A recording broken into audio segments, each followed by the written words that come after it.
Alright, so I finished reading Magical Girl Racing Project Volume 4. In the last part, I mentioned that I had started it and that I didn't think it was going to change my opinions on any of the characters. I was definitely wrong. Those side stories were actually really interesting, and we got a lot of looks into more of the characters we didn't see a lot of.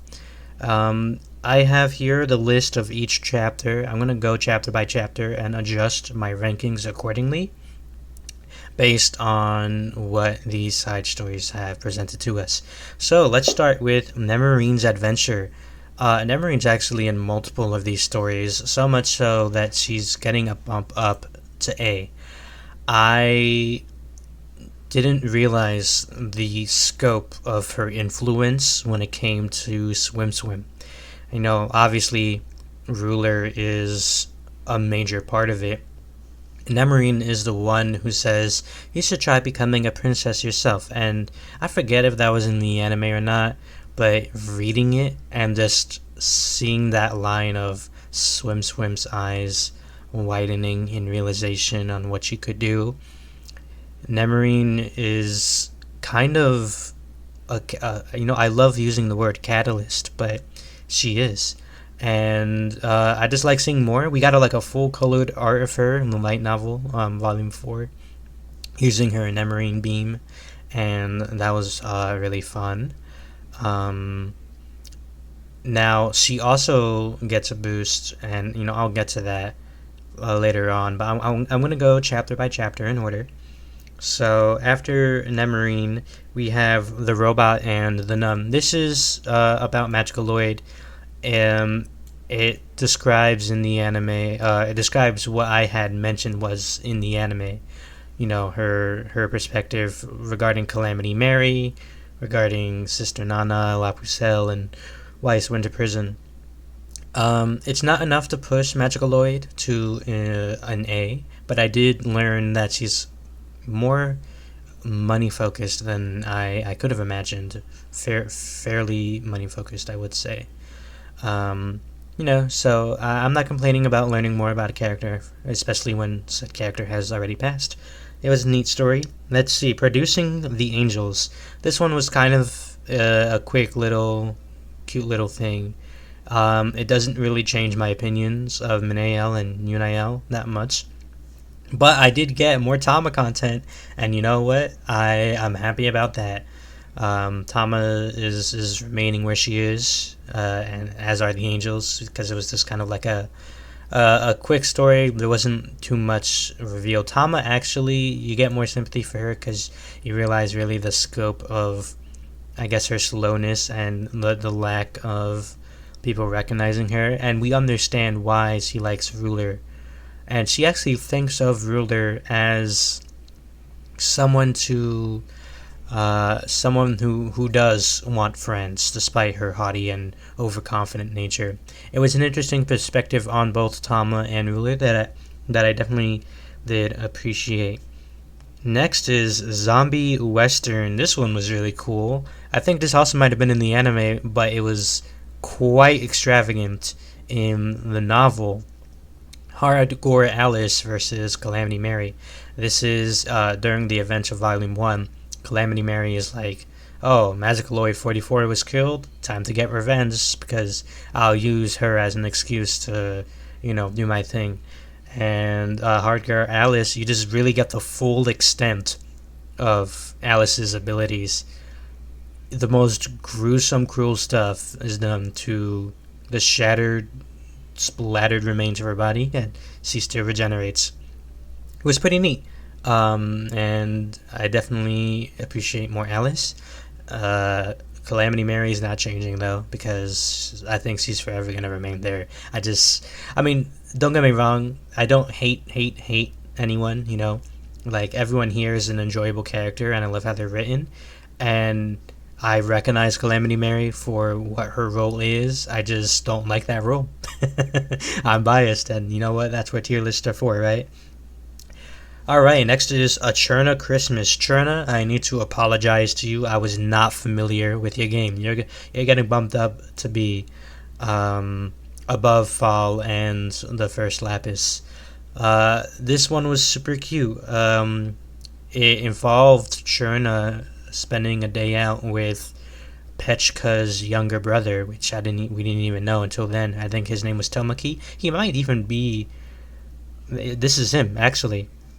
Yeah, he has a Magicaloid shirt. This is definitely him. Well, now that I know who you are, you're going in storage. I'll get to you. But in fact, no, you're right next to Cherna because you're kind of a pair, right? So in this one, Cherna is we get more of her, right? In Restart, she was basically an obstacle, a giant, angry, hungry obstacle, and then she died.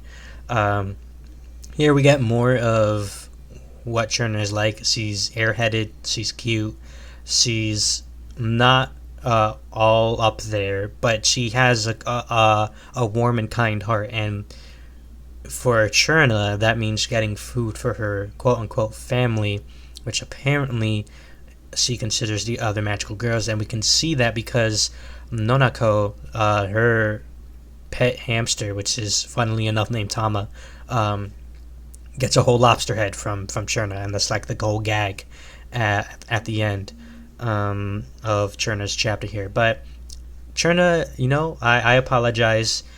We just did not get enough of you, and you were pretty neat.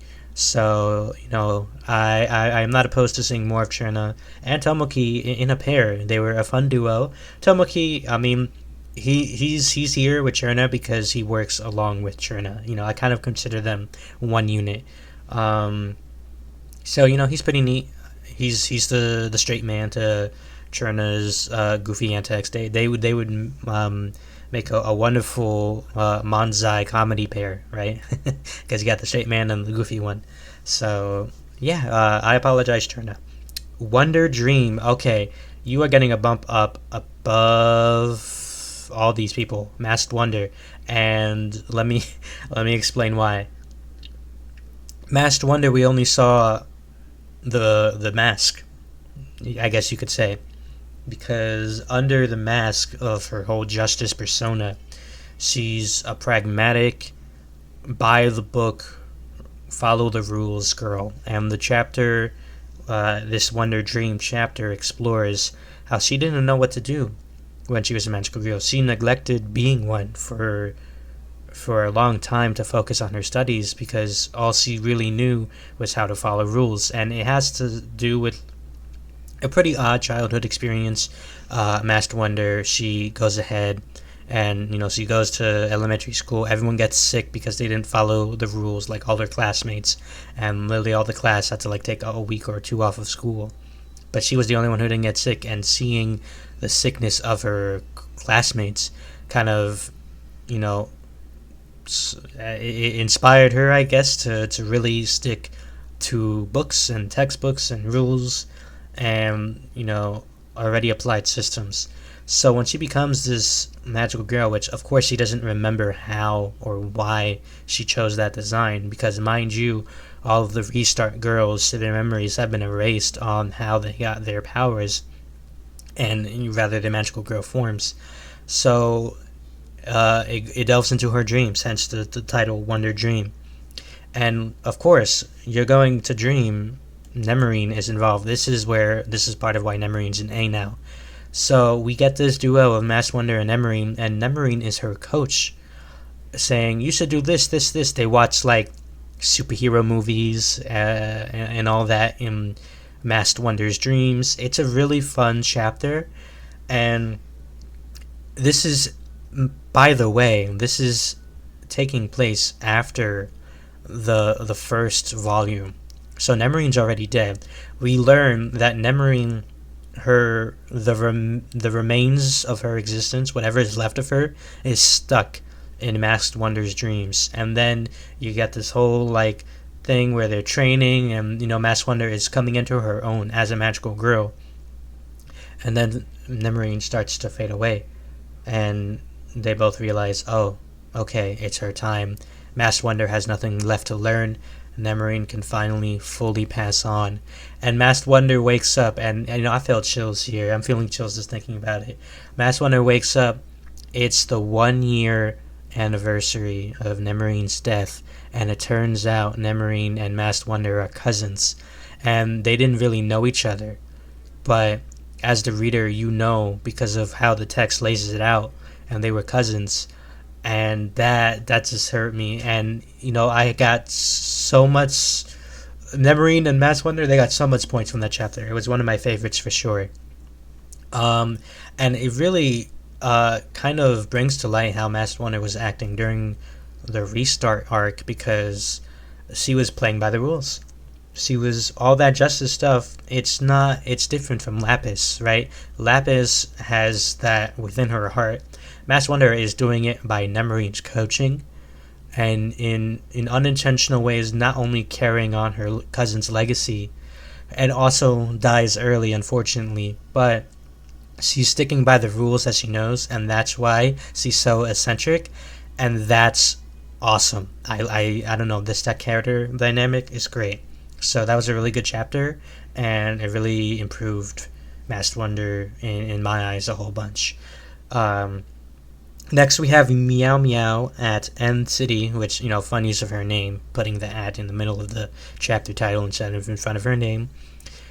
Meow Meow, she's right. Like, when I think of everything else here, and this is just my bias, right? I mean, Ruler is probably a worse character than Meow Meow, but Meow Meow is still A. Like, we get a little bit more into her background on why her name is such an odd name. Lo and behold, it was a joke. We realize later on that she was working for the Magical Kingdom. She retired midway through her magical girl career, lost her memories of being a magical girl, and possibly her two friends that died because of Cranberry's nonsense. Then she got it back by being forcefully injected into Keek's game, and is somewhat remembering her friend's death. And it was just, ooh, like, she has gone through it, right? And she fought against Cranberry and presumably lost, but fought against Cranberry because her two best friends died in front of her, and she's a really lonely character, right? And like, she's gone through a lot, and when you think of what happened with her and Cycle, right, during the restart arc, and she's thinking, oh, she has a friend again, and then they both die because of Rionetta puppeting the corpse of Gino, and when that hug, and then they die, like, this it twisted even more the deaths. Like, the death was so sudden at the end of Volume 2 for her and Gino that I didn't really process it, but reading Meow Meow's chapter made me process it, and it was rough, man. Like, that's rough. I think she's going to get a boost over Ruler. In that sense, Ruler might go down a bit. Yeah, we'll get to La Pucelle. But next is Come Play with Top Speed. Top Speed's maintaining her position. This was a Top Speed and Swim chapter. It just kind of went into how they originally met, and just how Swim thinks of Ruler a little bit. Also, Top Speed realizes that Swim is in elementary school despite her magical girl appearance. So that kind of, and also Swim learns that Top Speed is expecting, which makes the whole death from killing her thing even more gruesome. But I digress. It was a good chapter. They maintained their positions. I was glad to get more of them, and I was glad especially to get Top Speed's human life, and with her husband and everyone taking care of her because he was expecting and all that. That was nice to see. Next is Akane and the Happy Magical Girl Family. What a doozy this one was, without really meaning to be. This can just read right as a fun little chapter until you know all the surrounding context of the lore of the series around it. Then it becomes a lot more dark. So Akane, it just goes into Akane before she was a broken person, right? So Akane was like leader of her kendo club. It explains why she has this appearance as a magical girl, why she has the ability that she has. This chapter starts with her, you know, going, rather experiencing the changes as a magical girl. She personally meets Cranberry, so we do get that interaction. And lo and behold, she calls her the musician. I mean, everyone does, but you get the understanding of where that was placed into her brain. Then we go ahead and see that she lives with four other family members, three sisters and a mother. Their father unfortunately passed away. Later on in the chapter, it is revealed all four of them are magical girls, chosen by Cranberry. So the five of them, the family, are magical girls. And knowing how Cranberry's death games work, it's a battle to the death for one true powerful magical girl. She's alive at the beginning of Restart. And the book specifies this is before Restart. You can put the pieces together.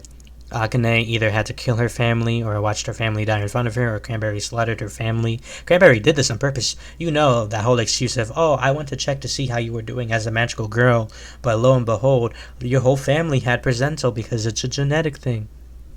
And maybe there's some truth to that. But you know Cranberry did this on purpose. Because she thinks through pain there is growth, right? Through blood there is growth, and through battle there is thrill. So we had nothing basically from Akane. We know she was in the hospital. We know she was mentally traumatized, and that's why she acted the way she did in Restart. That's why she was so focused on Cranberry, the musician, and was so tunnel vision. This puts her above Winter Prison for me. Nothing against Winter Prison, just the more brutal context of her situation is more intriguing. And I just like Akane's design more, but I had to put her under Winter Prison because, you know, she didn't have anything, but now she has stuff. And now that she does have stuff, I might put her over Nonoko. Nonoko didn't really get much. She only got the little cameo at the end of Cherna's chapter. I mean, like, you think of Nonoko's relationship with Rionetta, right? Like, they do have more screen time. It's hard, right? It's hard. Akane at least goes here. But that was a really fun chapter in on the surface, but it's really one of the most brutal ones when you really look at the big picture. So, quite an interesting read. Next, we have Night on the Day of the Offline Meetup. This is a chapter with La Pucelle. We just get more of him and his struggles as a boy who is into magical girls, right? And this is kind of like esteem issues with that. So it was an interesting read. It did make me like La Pucelle a bit more because we got more of just, you know, her as a magical girl.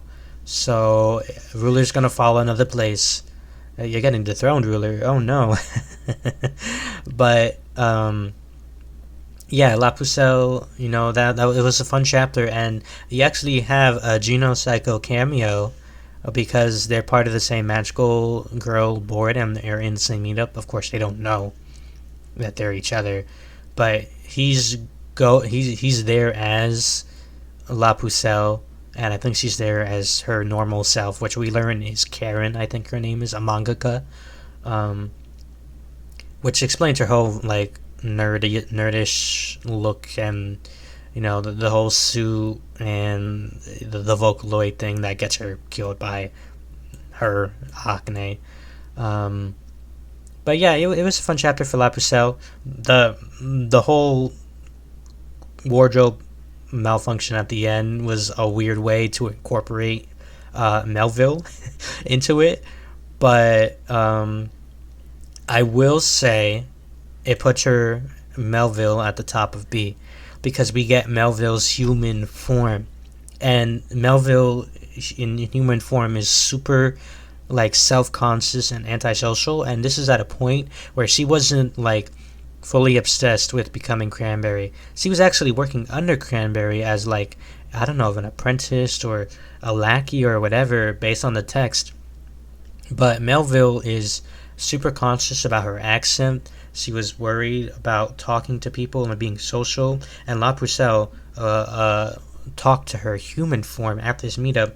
Meanwhile, Melville was there to get intel on possible magical girls based on Cranberry's orders. Um, it shows, and she only did it out of concern for Cranberry's game, but she did help La Pucelle with the whole wardrobe malfunction with her ability of illusion and all that. It shows that at some point, Melville had more of a heart.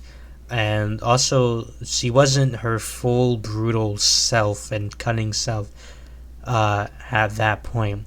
So, it just shows how Cranberry ruins everyone's lives.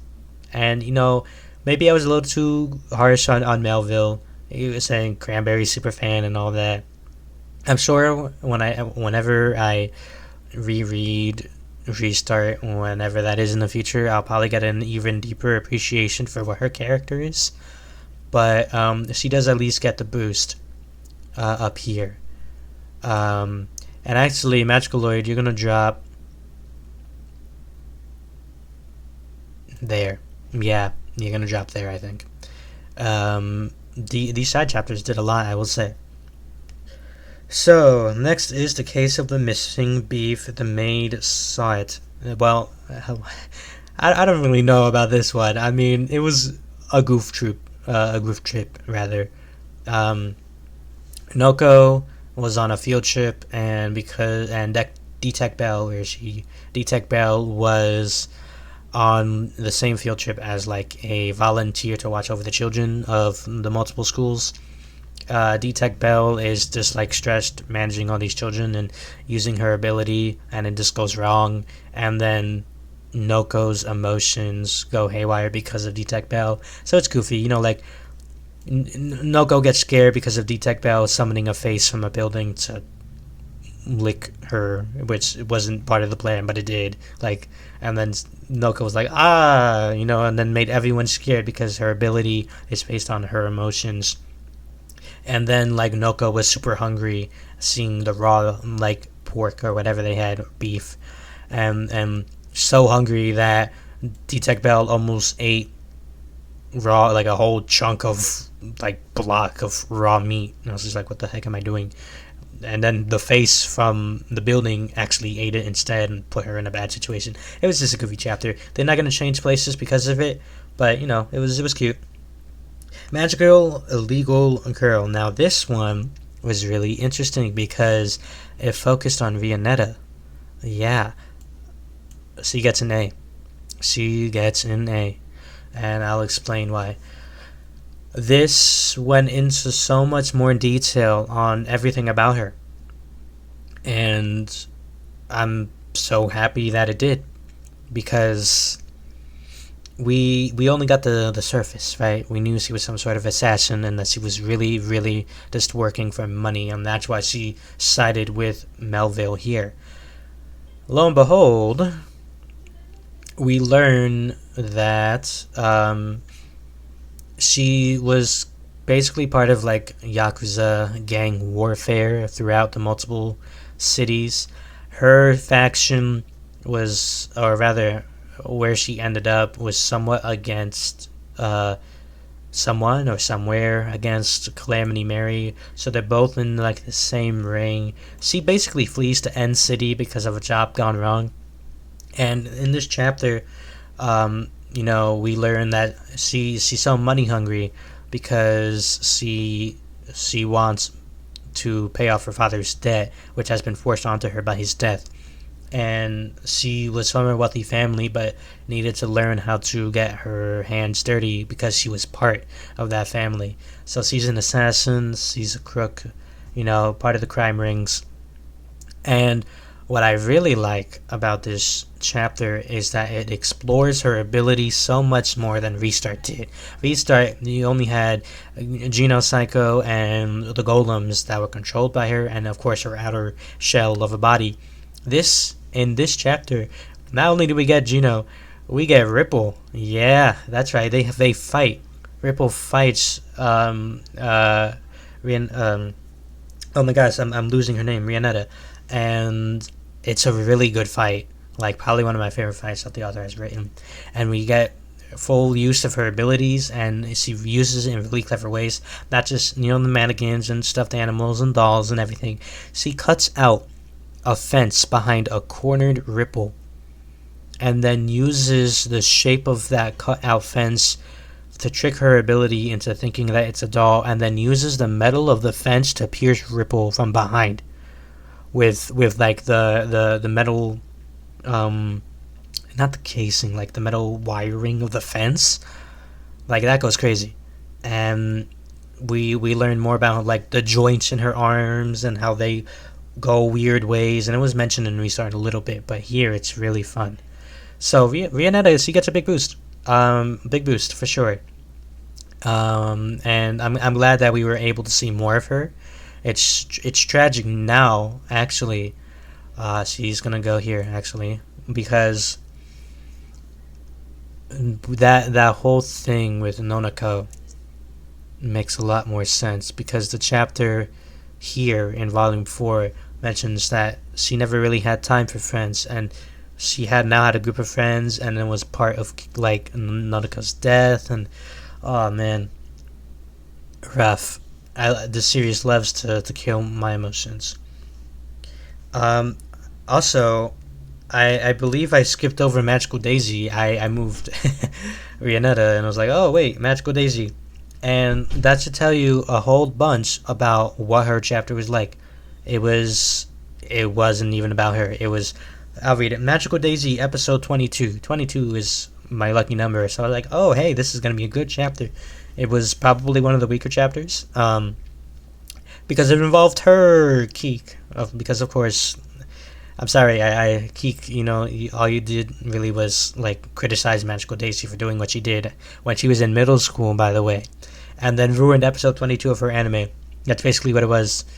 It was another gag, but unlike the other gag chapter, which is escaping me, the Noko one, these two, this gag chapter, it was just, you know, they did their best. I mean, what it did do is give us a little bit more of Geno Psycho, which I can appreciate. Again on the magical boards. Um, so back on track here. This last longer one, Memories of the Blue Magical Girl, Lapis Lazuli, when she was still Blue Comet. We have someone. Basically, this chapter is basically the first Lapis, which by the way you're dropping to C because of something you did, but I'll explain. The first Lapis is like, you know, interviewing some random girl named Miharu, and we don't really know the situation. We just know someone's asking this random girl questions, and there's this whole thing on how Blue Comet became Lapis and how she passed her test. We get more Lapis content. I love that, and we just figure out more of her ideology and the beginnings of how she was trained by the first Lapis. And you get that Lapis and Miharu, which, if that is her name and I am recalling correctly, Miharu is like the normal girl that her bike was broken and Lapis fixed it, and that's how they met each other. And then they went on that whole night adventure, blah blah blah. It's a nice, heartwarming story, and Lapis is so Lapis in this. Like, she's just so much her, even before her training, that it's astounding. And I loved that chapter a whole bunch. And then it ends with the first Lapis erasing Miharu's memories of the second one, of Blue Comet, and that really kicked me in the shins because I was like, oh, it's that type of thing where you can't remember the magical girls and they can't show themselves, and now that she's dead, no one is gonna remember Lapis except four people: Piffle, Shadow Gale, Plantel, and this old woman. maybe not old, but it's just like, man, like that. It didn't need to be like that. You could have had me have that, And all that ending did was make me more sad about Lapis's death. What we do learn, though, is that there is a Lapis Lazuli the third in training at the end. It gives me hope that the third Lapis will be at least half as good as this Lapis and not as bad as this one. And not, I can understand where she's coming from. You can tell there's some remorse and everything there, and the Magical Kingdom's probably making her do it. But I don't even have a face to yell at here. I just know I really like the chapter. Lapis is a strong contender for one of the best ones. I don't know, these three, they're reaching S, but like I already have 5 and 5. It's a good like even number of 10 total, so I'm keeping them how they are. But maybe if the next 3 series add more to S, we can pump Lapis up in these two. We'll see.